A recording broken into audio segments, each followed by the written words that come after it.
Hi guys, welcome back to my channel, Edmond Mendaros, and for today's quick tutorial, I'm going to show you guys how to show a quick highlights on a focus object in the Google Chrome web browser.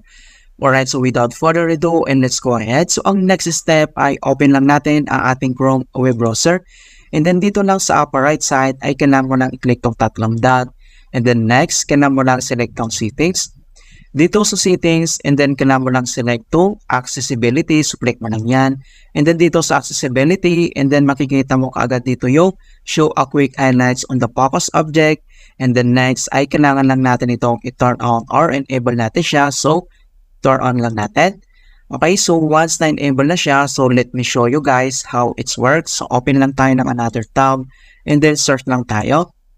Alright, so kung paano ba yan gagana, so click mo lang itong Wikipedia, and then makikita ka ditong parang box, ito yung focus highlights, so click mo lang yan, and then ito na siya mga kaibigan. So may nag-a-appear dito na parang box po siya, ito yung highlights focus. Alright, so ganun lang po kasimple kung paano natin i-show yung quick highlights on the focus object sa Google Chrome.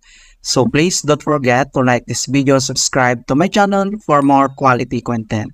Thank you guys, and see you in my next tutorial.